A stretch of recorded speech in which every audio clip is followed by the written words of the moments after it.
কবর হাদি ভাই অবস্থা ভালো না, একেবারে শেষ পর্যায়ে মৃত্যু সজ্জায় চলে গেছে। কখন যে মরণের চলে আসবো, হয়তো এতক্ষণ মারাই গেছে। আল্লাহ যেন তাকে শহীদ মৃত্যু দান করেন, বলে না আমি।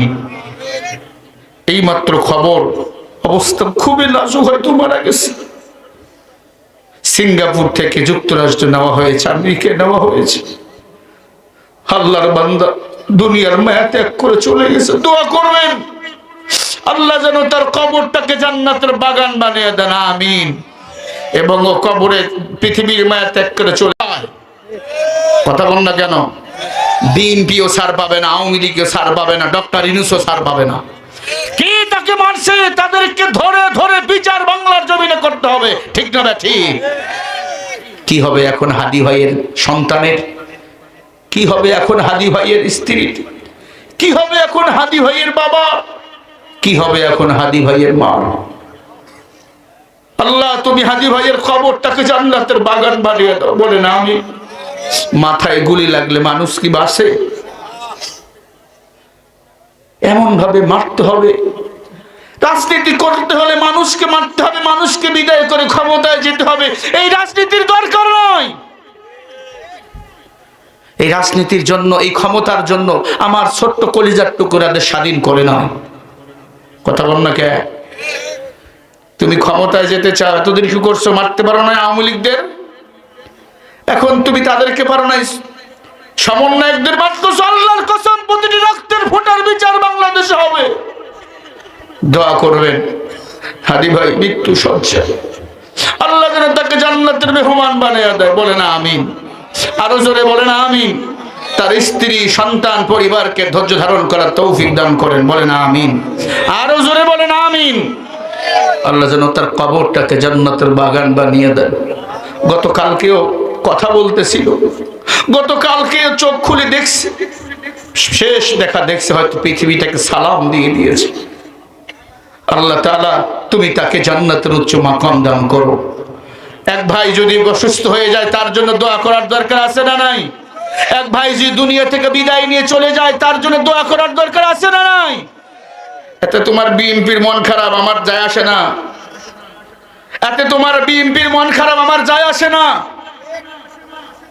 তোমাকে আমি ভয় পাই না, আমি অত্যাকুল্লাহ, আমি আল্লাহকে ভয় পাই। আল্লাহ হাদি ভাইয়ের কবর যেন জান্নাতের বাগান বানিয়ে দেয়। আরো জোরে বলেন না। সবাই মোহাব্বতে বলেন আল্লাহুম্মা আমিন। আরো জোরে বলেন আমিন। বিদেশের মাটিতে তার লাশ দেশে আসবে, আল্লাহ যেন তাকে শহীদি তামান্নার মৃত্যু দান করে। দেশে আসবে, আল্লাহ যেন তার পরিবারকে, তার সঙ্গ পার্টিদেরকে ধৈর্য ধারণ করার তৌফিক দান করে। জোরে বলে না আমিন। সকাল হয়ে গেল, ফেরাউন ঢোল পিটাইয়া দিল, 3 জন মুসলমানকে মারা হবে। বিশাল বড় মিশরের ময়দান, ময়দানে লক্ষ লক্ষ মানুষ হাজির। ফেরাউন এলান দিয়েছে মুসলমানকে মারবে। কারণ কি? মুসলমান এক আল্লাহর গোলামি করে, মুসলমান রব্রে সেজদা দেয়। এই আল্লাহর বান্দা, বিশাল বড় বড় 3টা গর্ত করা হলো। গর্তের মধ্যে কড়াই দেওয়া হলো, আগুন লাগানো হলো, কড়াইয়ের মধ্যে তেল দেওয়া হলো। দাউ দাউ করি কড়াইগুলো জ্বলতেছে, তেলগুলো লাল হয়ে গেল। 3 জনকে নিয়ে আসলেন। এত মারা মারছেন, নাক দিয়ে রক্ত পড়তেছেন, গালগুলো বয়ে বয়ে রক্ত পড়তেছেন, তবুও জিহ্বার মধ্যে কালিমার আওয়াজ। কান্নাহুম বুনিয়ানুম মারসুস। মুসলমানকে যতই বেঈমান কষ্ট দাও, মুসলমান আমার রবকে কখনো ভুলে যায় না।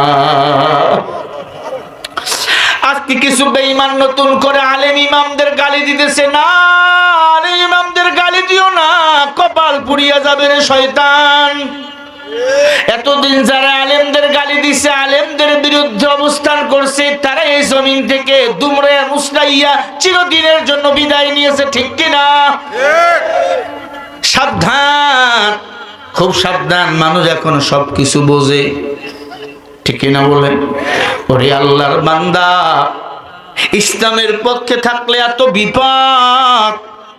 ফেরাউন তা বারবার প্রমাণিত করেছেন।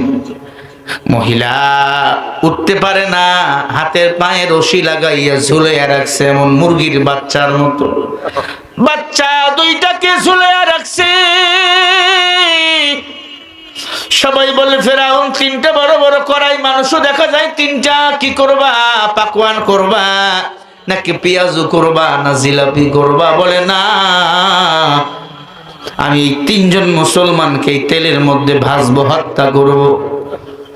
সবাই বলে কেমনে মারবা? কয় তেলে ফেলাইয়া দাও। ফেরাউন সর্বপ্রথম দুধের বাচ্চা 2 বছরের পুত্র সন্তানটাকে ধরলেন। বলে তার মা তো সন্তানের সুখে কাতর, মা ইমান ছাড়িয়া দিবে, দুধের বাচ্চাটাকে তেলের উপর ভাসাইয়া ধরলেন। দেখেন কড়াই, দুধের বাচ্চাটার পা দুইটা ধরলেন। দুধের বাচ্চা একটু একটু কথা বলতে পারে, মা মা, ও মা, আমারে বুঝি তেলে ফেলাইয়া দিবে, এই শব্দ বলে না।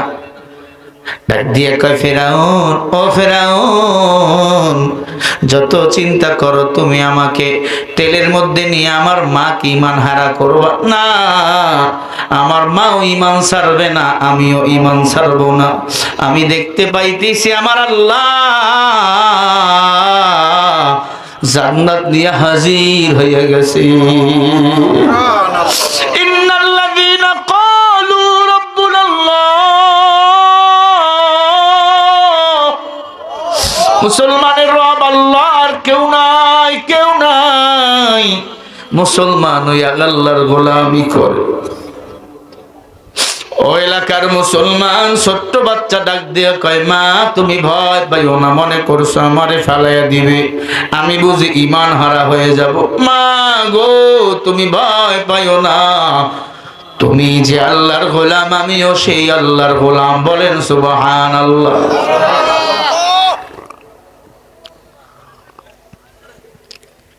ফেরাউনের মাথা অবাক হয়ে গেল, মিশরের মাথা অবাক হয়ে গেল। ছোট্ট দুধের বাচ্চা রবের গোলাম, ছোট্ট বাচ্চাটাকে ফেলাইয়া যখন দেয়, ছোট্ট বাচ্চাটা তেলে পড়ার আগে বলে, মা আসসালামু আলাইকুম ওয়া রাহমাতুল্লাহ। মা, ও মা, তুমি শিখাইছো সালাম, জান্নাতে হবে সালাম।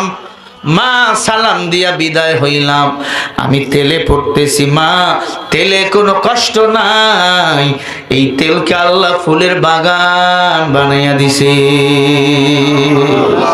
খুব দামি কথা বলছি, যার কবরের কিনারায় আমি নিজেই গিয়ে দাঁড়াইছি। মিশরে এখন পর্যন্ত তাদের কবর রয়েছে রে মুসলমান। ওই কবরের কিনারায় গেলে চোখের পানি ধরে রাখা যায় না, যায় না, যায় না।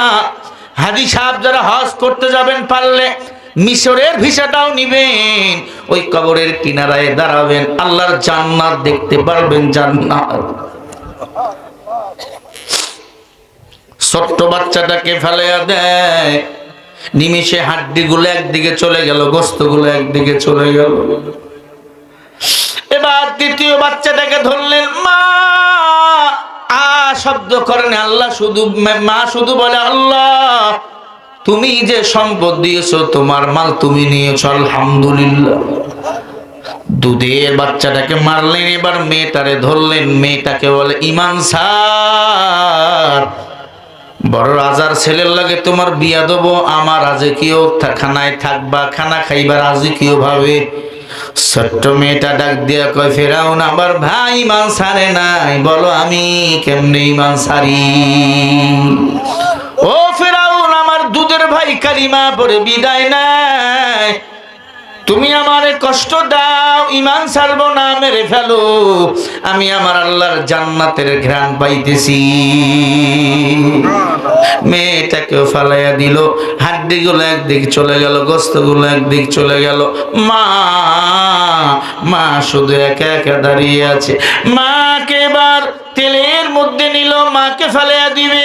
মারে ফেরাউন বলে, মহিলা তোমার কোনো শেষ ইচ্ছা আছে নাকি? বলে, একটা ইচ্ছা। কি? বলে আমাকেও যখন তেলে ফালাইয়া দিবা, তিনজনের হাড্ডিগুলো এক কবরে দাপন করবা, তারপরে দেখবা কেন আমরা জীবন দিলাম। সবাই মিলে অবাক হয়ে গেল।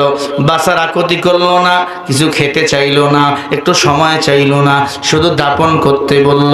কি ব্যাপার মুসলমান, শহীদ মৃত্যু কি যে দাম, শহীদ মরণ, এই দুনিয়াতে মরণ, ওই পারে আল্লাহর জান্নাত। ওয়ালা তাকুলু লিমান ইয়াকতালু ফি সাবিলিল্লাহি আমওয়াত বাল আহইয়াউ ওয়ালাকিন লা তাশউরুন।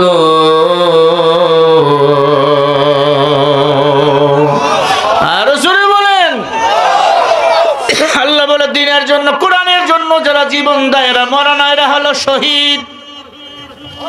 আর শহীদকে আমি আল্লাহ বিনা হিসাবে জান্নাতের মেহমান বানিয়ে দিই। আল্লাহু আকবার।